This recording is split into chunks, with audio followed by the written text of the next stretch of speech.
इंसानी सभ्यता बहुत ही तेजी से आधुनिकताओं के दौर की ओर बढ़ी है। एक समय था जहां हम लोग आग जलाना भी नहीं जानते थे और आज हम लोग कुछ ही सालों में धरती के सभी साधन को काम में लाना सीख चुके हैं। ये सब ब्रह्मांड के समय के अनुसार बस आंख बंद करके आंख खोलना जितना समय है। हमारी इंसानी सभ्यता चांद तक पहुंच चुकी है और हम लोग धीरे धीरे अंतरिक्ष के कई रहस्यों को समझने लगे हैं और यहाँ तक कि अलग अलग ग्रह में जाकर वहाँ बसने के बारे में सोच रहे हैं। लेकिन दोस्तों, और भी अत्याधुनिक टेक्नोलॉजी के विकास के लिए ऊर्जा अत्यंत जरूरी है, क्योंकि हर टेक्नोलॉजी का पहिया ऊर्जा ही होता है। और दोस्तों, कोई भी सिविलाइजेशन कितनी उन्नत है इसका पता उसी सभ्यता के ऊर्जा के खपत से पता चलता है, क्योंकि हम इंसानों के पास जितनी ज़्यादा ऊर्जा होगी हम लोग उतना ही ताकतवर होते जाएंगे। आज के युग में हम लोग सिर्फ सूर्य से आई हुई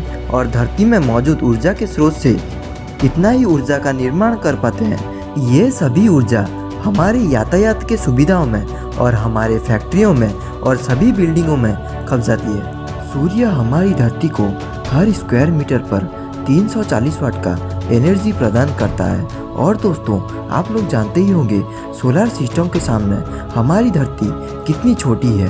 सूर्य से निकलने वाला ऊर्जा अंतरिक्ष के हर डायरेक्शन में फैल जाता है। यदि हम सूर्य से निकलने वाला कुल ऊर्जा को गाणितिक रूप में हिसाब करा जाए तो सूर्य हर सेकंड में इतना ऊर्जा निर्माण करता है। यह बहुत ज्यादा है ना दोस्तों। लेकिन दोस्तों सोचिए, इतनी ज्यादा ऊर्जा को यदि हमारी सभ्यता एक डायरेक्शन में केंद्रित कर दे तो यह टाइप 2 सिविलाइजेशन कहलाएगी। इस वीडियो के दौरान यह टेक्नोलॉजी को हम लोग जानेंगे।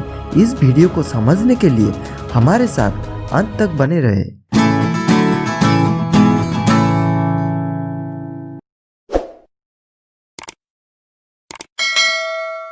नाइनटीन 1964 में एक रशियन मूल के एस्ट्रोनॉमर कार्डेशिव ने पूरे ब्रह्मांड के सिविलाइजेशन यानी सभ्यता की टेक्नोलॉजी कितनी एडवांस है इसको मापने के लिए एक स्केल का निर्माण किया, जिसको हम लोग कार्डेशिव स्केल के नामों से भी जानते हैं। यह स्केल पूरी तरीके से इस बात पे आधारित है कि एक साल में किसी सभ्यता कितनी ऊर्जा बनाता है और कितनी ऊर्जा का प्रयोग कर पाता है। क्योंकि हम लोग पहले से ही जानते हैं टेक्नोलॉजी का पहिया ऊर्जा ही होता है। कोई भी सभ्यता के टेक्नोलॉजी कितना उन्नत है इस बात से पता चलता है वह सभ्यता कितना ज्यादा ऊर्जा निर्माण कर पाता है और उसे यूज में ला सकता है। जितना ज्यादा ऊर्जा निर्माण कर पाता होगा वह सभ्यता उतना ही ज्यादा उन्नत होगा। कार्डेशिव स्केल 3 प्रकार में बांटा गया है: टाइप 1 सिविलाइजेशन, टाइप 2 सिविलाइजेशन और टाइप 3 सिविलाइजेशन।